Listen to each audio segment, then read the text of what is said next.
Hello and welcome to IndieInterviews.com, a weekly radio show where we interview independent musicians to get their perspective on their music, their history, and the world around their art. On this show, your host Garrison Reed will sit down with Jason Molina of the band Magnolia Electric Company. Jason discusses their intense touring schedule, writing on the road, and the upcoming records.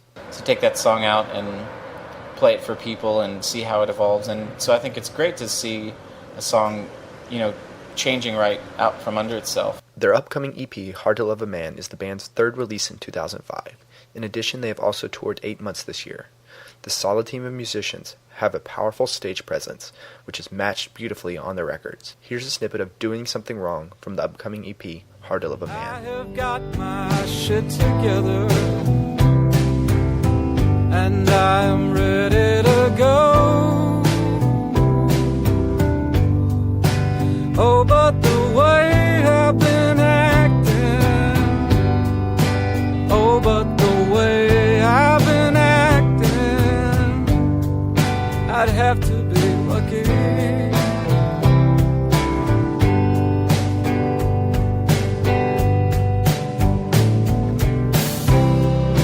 Last night the gray moon climbed right down in this hole. How on earth did you get down? The band has just finished their never-ending tour and will finalize the mastering of a future release. The band is on what's been coined the never-ending tour. How has touring life treated you? Well, I don't think that it's... it's not that it's never ending. It's just that this year we've had a really good opportunity to work with a great booking agent who takes into consideration the places that we want to play, rather than sometimes the most typical places where you would go and make better money. And that's meant that we've been able to hit a lot of smaller cities and cities that a lot of bands mostly avoid, like in the wintertime, the more snowbound cities like Duluth or Fargo. They're just so much more difficult to get to.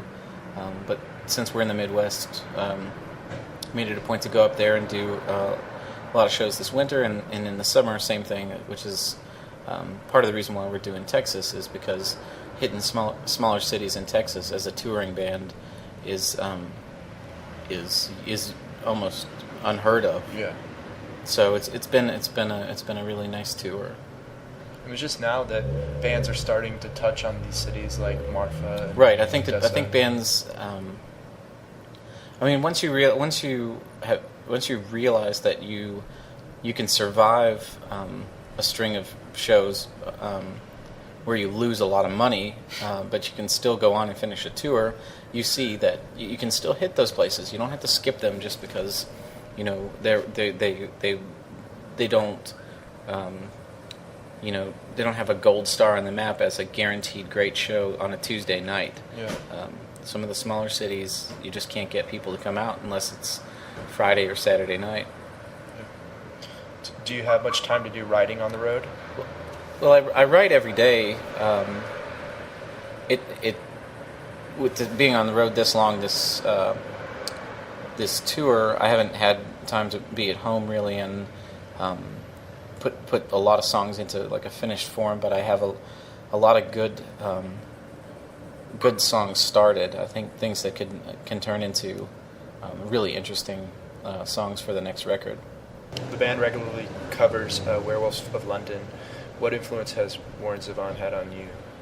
Oh, I think he's a fantastic songwriter. Living in the Midwest for a long time, I got to hear a lot of his music on a regular basis on just the radio. But it wasn't your typical cuts from the records. It was some more obscure songs that you don't really hear that often. But I think that there's I appreciate his records on a lot of levels. I think lyrically they're really solid. I think that the performances are really human, and I think that the types of arrangements that he has come up with, and the bands that he's put together to record those records, makes for a really, really strong and important songwriter, and I've always really appreciated his output. So we were already covering a few songs of his now and then through the years, and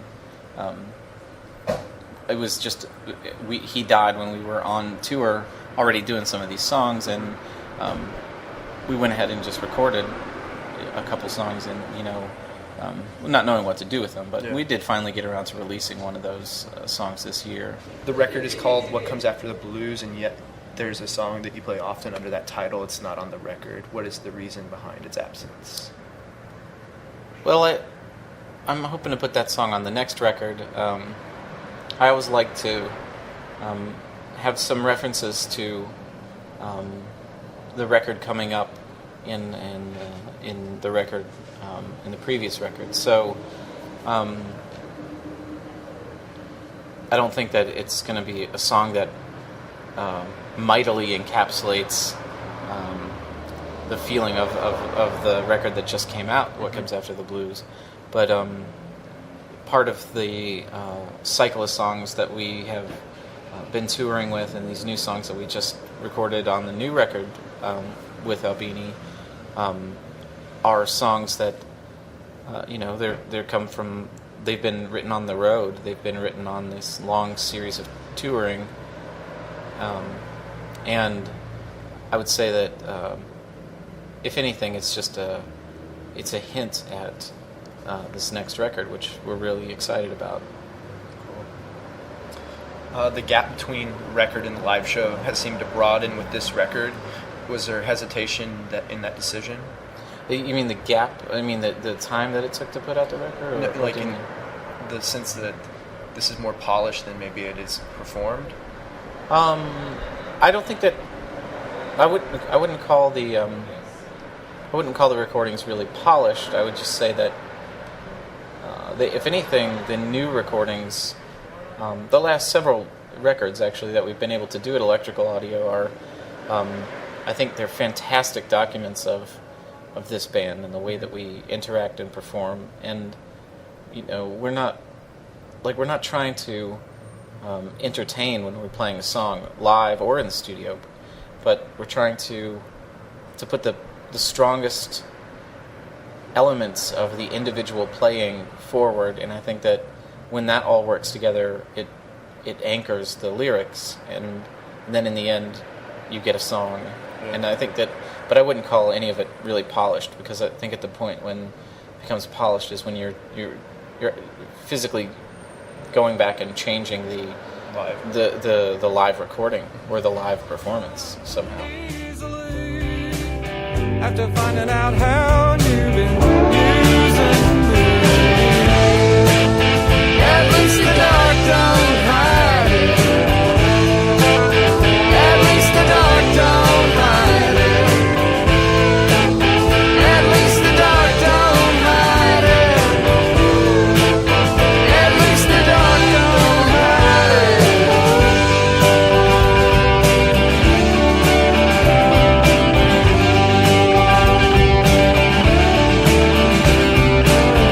Said you only wanted friends for long enough to get rid of them. You found the kind you knew would only kill you, so you surrounded yourself with them. At least the dark don't hide it. At least the dark don't hide it. In touring, not all the songs on record get played. How do you distinguish between what's on the record and what makes it to the live show? Well, there's a lot of factors. Because there's so many songs that I write all the time, there's dozens and dozens of songs per year that never have the luxury of us sitting down and getting to do arrangements of them and working them out. We don't have a lot of free time. We show up on time and we do our sound check, but then immediately we have to take all of our gear down and get the next band up there to do their sound check. It's not like we can camp out for a few hours in the clubs and come up with different ideas for the songs. So it takes time to get that 2-3 hour window of us all together without the further obligations of Rehearsing. what I mean specifically is rehearsing. We don't get to rehearse, and so we have to sort of balance as many songs as we know from the old catalog and as many songs as are new that we are familiar enough with that we can play them live and feel comfortable doing them live. In style, is what comes after the blues? Is it similar, or is it somewhere like a travel or? Well, road record? It's definitely a road record because it was written on the road. I would say this new record, sonically, it's in line with the last 3 records that we've done because it's the same musicians. It's recorded in the same studio. Steve also recorded it. But these songs had the advantage of being performed live hundreds of times before I decided which ones I felt comfortable with putting onto tape. And whereas in the past, a lot of times there's songs that are brand new, and the first time we play them is in the studio. One of the great things is that you have a new song. We do an arrangement of it. We record it, and it seems strong enough to hold its own in the context of the record. Then we have the next few months of touring to take that song out and play it for people and see how it evolves. And so I think it's great to see a song, changing right out from under itself. So I don't feel more connected to it though. Yeah. Do you have any take on label mates Anthony and the Johnsons getting such great press and winning the Mercury Prize? Well, I think that Anthony writes really compelling music, and as a performer also, his approach really is open to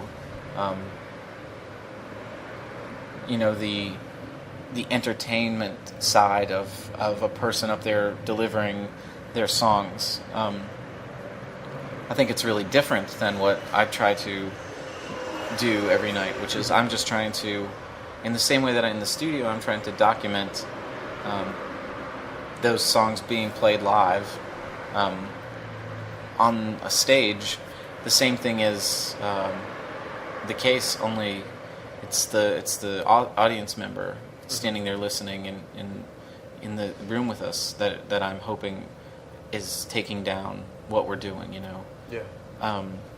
So I think that it's I think he's making really strong, important music, and so it doesn't surprise me that people are really excited about it.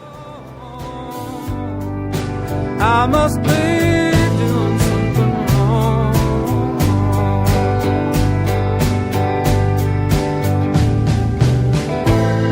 Gonna say this once for the both of us. There's a lot of people out there who you can't trust. There's a lot of people out there. Thanks for listening to IndieInterviews.com, a weekly podcast where we interview independent musicians. More information about our guests today, Magnolia Electric Company, can be found on their website, magnoliaelectricco.com. Music samples in the show are from the band's 2005 full-length, What Comes After the Blues, and the 2005 EP, Heart of a Man. For more information on these releases, visit secretlycanadian.com. For more information, including a transcription of this interview, please visit IndieInterviews.com. For feedback on this podcast and the materials used in its production, send your thoughts to IndieInterviews@gmail.com. Thanks again, and see you next week.